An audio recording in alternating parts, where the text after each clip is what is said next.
¿Qué sabemos de Daeron el borracho y de los sueños de dragón? ¿Qué es esto del juicio a 7? ¿Qué otros juicios como este ha habido en los 7 reinos? ¿Quién es este caballero que justará por ser Duncan y que no nos han presentado?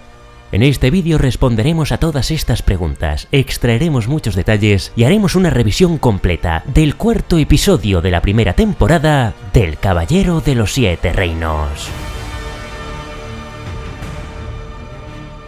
7 es el título de este tremendo episodio, un número que no solo es reverenciado en los reinos del sur de Poniente, sino que actúa como eje sobre el que gira ahora el destino de Dunk.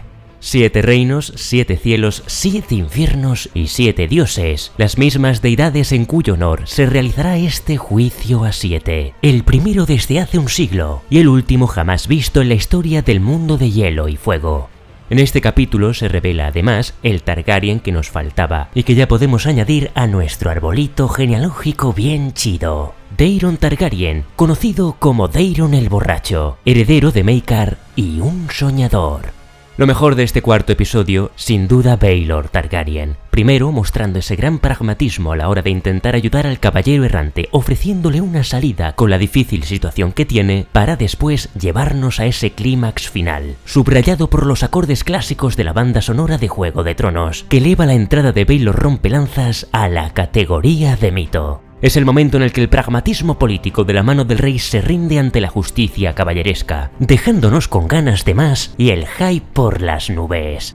Destaca también el potentísimo discurso de Dunk y la sobresaliente interpretación de Peter Cleafy, así como el momento de Peite el Acero entregándole el escudo pintado por Tansel, en una escena cargada de significado que desmenuzaremos en el análisis, sin olvidar por supuesto el nivel de adaptación que roza la excelencia, porque ver este capítulo con el libro en la mano es una locura en la que los diálogos y las escenas fluyen casi palabra por palabra. Pocas veces en la historia del cine y la televisión se puede ver un capítulo más exacto al material original, y en este aspecto solo podría ponerle una pega, pero eso lo comentaremos cuando lleguemos a la escena en cuestión. Y a eso vamos precisamente, porque ya sí, afilad vuestras espadas, cargaos vuestro escudo al hombro, que comenzamos el análisis.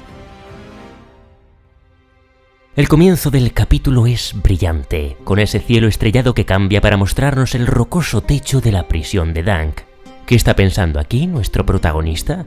Los caballeros errantes son los más auténticos, Dunk. Son las palabras de Ser Arlan que resuenan en su mente. Viajamos a nuestro antojo y solo nos ponemos al servicio de causas en las que creemos. Todos los caballeros juran proteger a los débiles y los inocentes, pero yo soy del parecer de que nosotros somos los más fieles a ese voto. ¿Y de qué sirve ser fiel a ese voto? ¿Recompensan los dioses a los caballeros de verdad? ¿O acaso todo esto es un castigo por haberse hecho pasar por un caballero de verdad? Este es el dilema en este momento de Ser Duncan el Alto. La puesta en escena nos regala un detalle visual cargado de simbolismo. En la oscuridad de la celda, vemos como Dunk acaricia a la rata, tratándola con una ternura que el mundo exterior le niega en ese momento, y se presenta como un reflejo de su estatus, pues Dunk no es diferente al roedor, algo insignificante, molesto y prescindible, y al mismo tiempo encuentra la familiaridad en una criatura tan humilde, en la que se reafirma su identidad. Va a ser Egg quien va a hacer que el momento pase y nos va a revelar el origen de su nombre. Egg es el diminutivo de Aegon, siendo su hermano, el maestre Aemon, quien se lo puso. Y ciertamente en el episodio 7 de la quinta temporada de Juego de Tronos ya nos hicieron el spoiler de quién era este escudero. Egg. His little brother, Aegon, he became king. Aegon en honor a Aegon el Conquistador, nos dice, y en total hasta la fecha ha habido 4 reyes con ese nombre. ¿Quiénes fueron? Pues el primero, el citado Aegon el Conquistador, quien unificó todo o casi todo Poniente en un solo reino. Luego tenemos Aegon II, al que vemos en la Casa del Dragón, y quien se autoproclamó rey tras la muerte de su padre, aunque esto no quiera decir que fuera quien obtuvo la victoria en la danza de los dragones. Eso lo dejaremos para que la serie nos dé la respuesta. También estuvo Aegon III, el desafortunado, conocido como el Rey Roto y Veneno de Dragón, pues fue durante su reinado cuando murió el último dragón y algunos sospechan que fue él quien lo mató. Y por último tenemos a Aegon el Indigno, quien ya hemos mencionado en análisis anteriores, aquel que legitimó a sus bastardos y desató las rebeliones Fuego Oscuro. A través de Egg empezamos a rascar en la superficie para descubrir un subtexto que ya asomaba en los capítulos anteriores. Maekar es el verdadero responsable de lo que está sucediendo en Vado Ceniza. La envidia hacia su hermano, obligar a sus hijos a participar en el torneo para que destaquen como si fuera un éxito personal sobre Baylor, y su empeño en moldearlos a su imagen y semejanza ha terminado por fracturarlos, provocando toda esta situación. Ahora sabemos que Daeron no se perdió, huyó escapando de la tiranía de un padre que lo obliga a ser el espadachín que jamás será. Como bien decía Baylor en el capítulo 2, a Daeron no se le dan bien las espadas, y su refugio en el vino es la respuesta anestésica a una vida de decepción paterna, y también a sus terribles sueños proféticos. Con Aerion, el error de Maekar es distinto pero igual de grave. Al convocar a un príncipe malcriado y cruel, prioriza el satisfacer su propio orgullo, y termina manchando la imagen de la casa Targaryen, que es todo lo contrario a la verdadera misión que tenían allí. Y en cuanto a Egg, es quizá el que mejor refleja la desconexión con Maekar, pues aspira a una vida humilde y sueña como niño que es con servir a un verdadero caballero, y Daeron no lo es. Lo que este cuarto episodio nos deja claro es que tanto Daeron como Egg son desertores de un destino impuesto. En la siguiente escena nos trasladamos a los aposentos de Lord Ashford, o al menos es lo que parece o lo que debería ser, y allí encontramos a Baelor Targaryen. Y es que en Poniente, según la importancia de la casa, especialmente entre las casas menores o caballeros hacendados, era una costumbre arraigada ceder los aposentos privados del señor al rey, o en este caso a la mano del rey, que también es el heredero al trono de hierro. Aquí Baelor se nos presenta como un hombre de un honor inquebrantable, que reconoce que él mismo habría actuado igual que Dunk ante la crueldad de Aerion. Con gran pragmatismo, Baelor va a exponer que Dunk cometió un grave error, pero nuestro caballero errante desarma sus argumentos y lo deja sin respuesta cuando plantea la cuestión: ¿qué pasa con nuestro juramento? Juramos ante los dioses defender al inocente, y así es como se lo va a ganar para su causa. ¿Está el deber para con el rey y su familia por encima de un juramento a los dioses? Caballeros como Ser Geralt Hightower, Ser Barristan Selmy o Ser Arthur Dayne creían que sí, pues por ejemplo tenían que cerrar los ojos ante los abusos y asesinatos del Rey Loco, pero caballeros como Jaime Lannister se cuestionaron qué juramento debía prevalecer. Lo admirable de la escena es ver cómo Baelor sopesa toda la situación e intenta hacer justicia dentro de la ley sin recurrir a lo fácil, como sería perdonar directamente a Dunk, porque sería humillar a la corona y alimentaría el resentimiento de su hermano. De modo que utiliza su brillantez política para ofrecer la única salida legal posible: el juicio por combate. Sabe que Aerion es un cobarde que no se atreverá a luchar contra Dunk, o en el peor de los casos, no es ni mucho menos un espadachín sobresaliente. Solo hay un dato que Baelor Targaryen no tiene, y es el mismo que nos falta a los espectadores: ¿qué tan diestro es Ser Duncan el Alto? Por cierto, en este momento Dunk menciona que Ser Arlan le enseñó a manejar la espada, la lanza, el escudo y a entrenar con las anillas. ¿Qué es esto de las anillas? La justa a la sortija, o lo que es lo mismo, el entrenamiento con anillas, era la forma en la que los caballeros medievales podían mejorar la puntería y el control de la lanza a caballo, y consistía en que el caballero, cabalgando a gran velocidad, debía ensartar con la punta de su lanza una o varias anillas pequeñas suspendidas en una cuerda o en un poste. ¿Habrá tenido suficiente entrenamiento? Finalmente llegamos a la sala con los jueces, en los que vemos a los Targaryen acompañados de Lord Ashford y Leo Tyrell. ¿Por qué? Porque Vado Ceniza, como dijimos en el capítulo anterior, está en el dominio, y Leo Tyrell es el señor de Alto Jardín de la región. Por tanto, los Ashford le rinden vasallaje y están sometidos a su justicia, así que también debe juzgar el crimen cometido por Dunk. Por desgracia, Baelor no había barajado la posibilidad de que la cobardía de Aerion para eludir el combate individual le harían invocar una antigua costumbre, casi olvidada: un juicio a 7. Y aquí es donde tengo que hacer la primera queja de toda la serie. Pequeñita, no muy importante, pero sí que me hace levantar la ceja. Y es que me cuesta digerir que un zoquete como Aerion conozca las leyes de la caballería y la fe mejor que Maekar Targaryen, un gran guerrero y justador de torneos, si bien demasiado hosco y muy antipático, pero en ningún caso un ignorante, porque aquí es él quien pregunta: ¿qué demonios es un juicio a 7? Y yo creo que el papel de alumno ignorante debería haber quedado reservado únicamente a Dunk, que es nuestra ventana para aprender más sobre el mundo de la caballería, y no Maekar, a quien se le ha cedido la duda. Y es que en Poniente, durante la dinastía Targaryen, hemos tenido al menos un juicio a 7 demasiado afamado como para que Maekar no lo conozca, y que entre otras cosas implica a uno de sus antepasados. ¿Cuál es? Se trata del juicio a 7 al que retaron al rey Maegor el Cruel.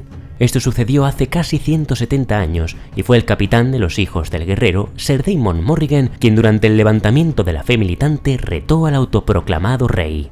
Tan salvaje fue el enfrentamiento que todos los paladines murieron, salvo Maegor, el último que quedó en pie, y aún así resultó gravemente herido y permaneció inconsciente por varias semanas. Como bien dice Raymond Fossoway, en este combate no hay lanzas de justas que se rompen cuando chocan con el escudo. Son armas muy reales, muere gente y Aerion va a intentar matar a Dunk. Por eso cuando vamos al campo de justas están retirando las vallas de protección, porque aquí los caballos van a cargar con todo y cuando caigan en la arena van a luchar en una gran melee. ¿Y en qué consiste el juicio a 7? ¿Qué otorgan los dioses a los paladines? Se trata de la forma más extrema y sagrada de la justicia en Poniente, una reliquia de los tiempos de la invasión ándala que sobrevive en los libros de leyes, pero que rara vez se practica, pues el último aconteció nada menos que hace un siglo. Su fundamento es puramente religioso. La caballería está indisolublemente ligada a la fe de los 7, y los antiguos ándalos sostenían una creencia inamovible. Si el acusado y el acusador se enfrentaban acompañados de 6 paladines cada uno, las 7 facciones de la divinidad se verían honradas e intervendrían en el campo de batalla para dictar sentencia. Así pues, del padre se espera que los juzgue con justicia, de la madre que se apiade de los caídos, de la doncella que proteja al inocente, cuya causa sea justa, del guerrero que les dé valor y fuerza, del herrero que les otorgue resistencia para la pesada carga, de la vieja que ilumine el camino de aquella causa que sea noble y les conceda sabiduría, y del desconocido que acompaña a los caídos al más allá. La esperanza del cobarde de Aerion reside en que no cree que haya nadie dispuesto a enfrentarse a los dragones para defender a un humilde y desconocido caballero errante. Y bajo la lluvia vamos a ir a visitar a los Fossoway, donde encontramos a Ser Steffon, caballero de título Rata por convicción. Dice Steffon que son una casa muy antigua, más antigua que los Targaryen, tan vetusta que bien podría datar de la edad de los héroes. Concretamente, según sus propias leyendas, descienden de Foss el Arquero, hijo de Garth Mano Verde, y se dice de él que tenía la costumbre de disparar a las manzanas puestas sobre las cabezas de las doncellas que querían su favor. Pero más allá del mito y de un linaje tan antiguo, lo más importante es que en este momento los Fossoway no son señores, sino caballeros hacendados. Esto quiere decir que son nobles, pero no llegan a la categoría de señor, ni gozan de ciertas ventajas o derechos como los señores. No sabemos en qué momento ni por qué perdieron su señorío, pero sí sabemos que durante la danza de los dragones aún eran señores de la sidra. Así que en algún momento entre eso y los reinados posteriores, la corona debió de degradarlos a caballeros hacendados, y de ahí quizá podemos explicar por qué este Steffon tiene tanta tirria a los Targaryen. Por tanto, para entender la decisión de Steffon Fossoway, debemos tener en cuenta que no solo es un desalmado, sino que Aerion le ha puesto un caramelo difícil de rechazar: devolverle su señorío. Lo que hace más patético a esta manzana podrida es que dice que va a ayudar a Dunk a encontrar a caballeros, pues alardea de que conoce a muchos señores, como Ser Lionel Baratheon, pero después descubrimos que la tormenta que ríe no sabe ni su nombre, demostrándonos que Ser Arlan y Dunk no eran los únicos caballeros desconocidos de este torneo. La escena continúa con Egg, que por fin nos trae al Targaryen que nos faltaba, Daeron el Borracho. ¿Cómo ha acabado así este príncipe? ¿Qué sabemos de él? En los libros se nos dice que se le llamó así Daeron en honor a su abuelo, el rey, y se le describe como un hombre de piel cetrina, cabellos castaños muy claro y barba rubia, es decir, tenía un aspecto poco Targaryen. Y por eso le rapó el pelo a Egg, porque Egg sí que tiene un pelo Targaryen, que muchos reconocerían, mientras que Daeron podría pasar inadvertido. A este príncipe no se le da bien ni las espadas, ni los libros, ni los bailes, ni los caballos, y dedicaba principalmente el tiempo a los placeres, especialmente a las mujeres y la bebida, pero además era de esos Targaryen bendecidos o condenados, según se mire, con el don de los denominados sueños de dragón.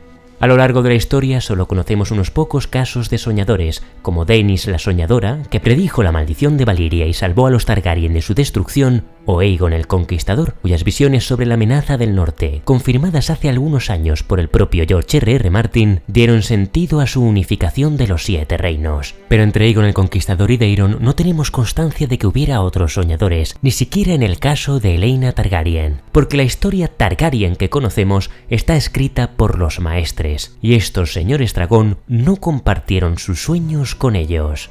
Lo que sucede en El Caballero de los Siete Reinos es que al vivir la historia a través de los ojos de Dunk, nos topamos de lleno con un soñador y vemos un aspecto oculto de la Casa del Dragón, del que los maestres no dejaron constancia en las enciclopedias. Que en la dinastía hubo más Targaryen soñadores que desconocemos, y en esta época es muy posible que hubiera muchos más aparte de Daeron, y están soñando cosas que tienen que ver con el futuro de su propia casa, y por ende, de los Siete Reinos.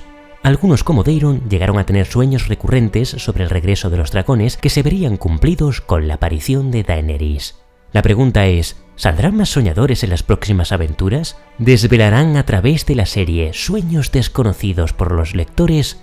Por lo pronto podemos adelantar algo que no se nos dice en ninguna aventura de los cuentos de Dunk-Egg, ni tampoco en la enciclopedia del mundo de Hielo y Fuego. Es un dato que pasa muy inadvertido y que nos lo cuenta el maestre Aemon, quien recordamos era ciego. En un capítulo del libro Festín de Cuervos dice: «Veo una estrella roja que desangra el cielo. Aún recuerdo el rojo». Esto confirma que Aemon soñó con el cometa que surgió en los cielos cuando Daenerys hizo que los huevos de dragón eclosionasen, porque siendo ciego es imposible que lo viera.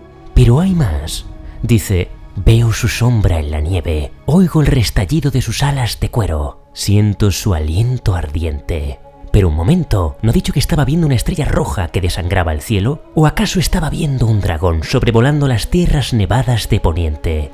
Y tras esto el maestre Aemon concluye con el punto más importante: «Mis hermanos también soñaban con dragones, y esos sueños fueron la perdición de todos ellos. Caminamos por la cuerda floja sobre profecías apenas recordadas, Sam, sobre maravillas y espantos que nadie puede aspirar a comprender». Mis hermanos también soñaban con dragones, lo cual indica que en algún momento de su vida todos, incluyendo Aerion y Egg, tuvieron sueños proféticos, aunque no sabemos absolutamente nada sobre ellos, como tampoco sabemos si este será un aspecto que podrían explorar en la serie. Con lo que sí podemos teorizar es que esto podría explicar por qué dicen que Aerion se cree un dragón en forma humana, porque es muy posible que también soñara con dragones y con lo ególatra que es, podría haber interpretado esos sueños en su propia figura. Y es que ahí está el desafío que nos plantea el maestre Aemon. No en deducir si el sueño o la profecía se va a cumplir, eso sabemos que sí. El desafío real está en interpretar y comprender su mensaje. Ese también es el desafío que nos plantea el sueño de Daeron. Un dragón de alas enormes caído sobre el campo de vado ceniza. Se le había echado encima a Ser Duncan el Alto, pero el caballero había sobrevivido y el dragón estaba muerto. La propia cobardía de Daeron es la que le hace revelarle el sueño, porque no sabe qué dragón caerá mañana. Y como los únicos dragones que quedan ahora son los Targaryen, tiene miedo de ser él. ¿Qué teorías tenéis al respecto, aquellos que no conocéis aún su significado? Me gustaría leerlo en vuestros comentarios. Cambiando de escena y antes de entrar en liza, necesitamos recuperar nuestro escudo, que no ha podido quedar más hermoso. De hecho, una de las descripciones de los libros dice: parecía más un cuadro que un blasón. Y así es, un escudo cargado de significado, con ese enorme y fuerte olmo de hojas verdes que es Dunk, y que, como dijimos en el primer episodio, también simboliza la protección divina. Sobre él, la estrella fugaz que bendijo su encuentro con Egg, acompañado de la luz del atardecer en recuerdo de Ser Arlan, todo ello pintado con gran esmero en señal de gratitud por Tansel, la chica a la que salvó en virtud de sus votos, y está fortalecido por la mano diestra de Peit Acero, que le cobra un mísero penique por ser un caballero que recuerda sus votos, que ha defendido al pueblo de la ira del dragón, convirtiendo esta escena en el primer reconocimiento de los plebeyos de Poniente hacia la integridad de Dunk. Que todos estos elementos sean los que van a proteger a Dunk en el juicio a 7 es cine. Uno de los momentos que se echan en falta en el episodio tiene que ver precisamente con ese reconocimiento del pueblo. Es una escena que sí que vemos en las novelas, cuando Dunk llega al campo de justas y allí la gente se acerca para desearle suerte. En la escena del libro vemos a un señor muy mayor estrechando la mano de Dunk, una joven dándole un beso entregándole su favor y hasta un septón bendiciendo su espada, para que el guerrero le ayude a empuñarla. Quizá ese apoyo del pueblo a Dunk es algo que se estén guardando para que explote durante el juicio a 7, pero que sin duda algunos lectores ya hemos echado de menos aquí. En cualquiera de los casos, lo que está claro es que nuestro caballero errante se ha convertido en una inspiración, y como tal, y gracias a Egg, hay caballeros que están dispuestos a defender su causa.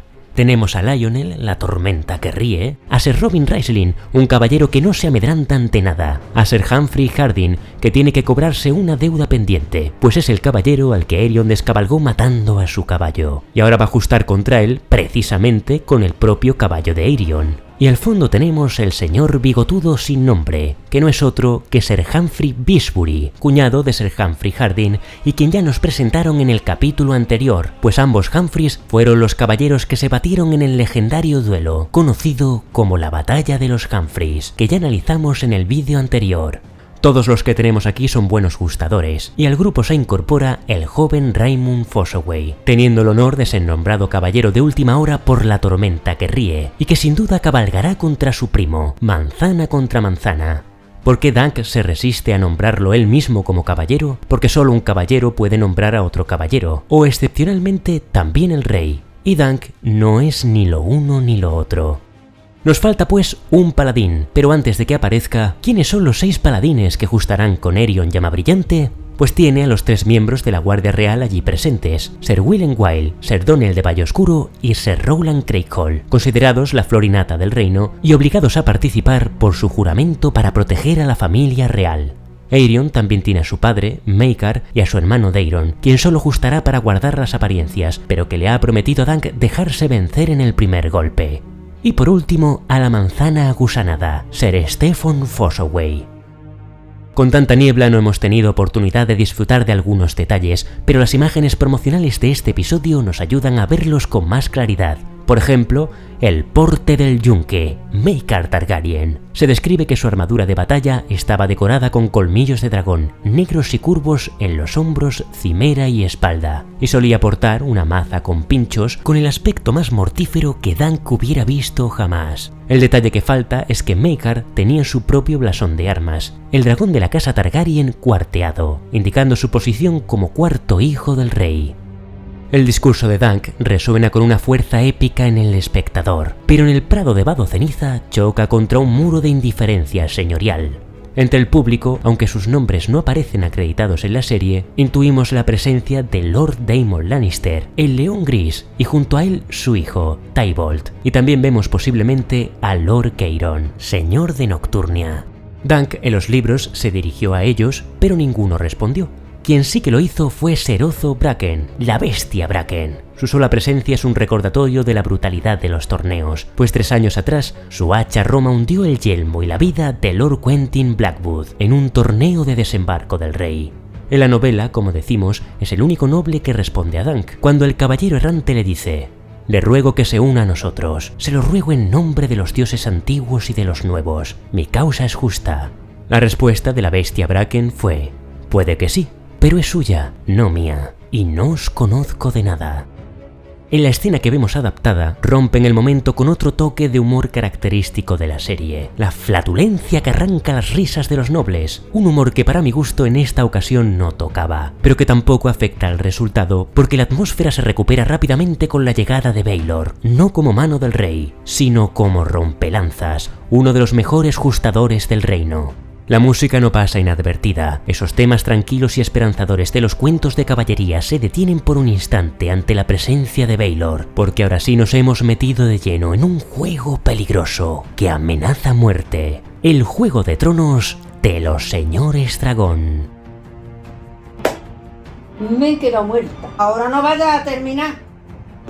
Y con la reacción de la abuela de dragones que nos representa a todos al final de cada capítulo, ¡Coño que no! cerramos el análisis de hoy. Nos quedan 9 días por delante para que se estrene el siguiente, de modo que, si queréis amenizar la espera, ya sabéis que tenéis un montón de vídeos sobre el Caballero de los 7 Reinos, la Casa del Dragón y Juego de Tronos en la sección de Crónicas de Poniente. Si os ha gustado este vídeo, no olvidéis darle a me gusta y suscribíos al canal para estar al día con todo el contenido del mundo de Hielo y Fuego.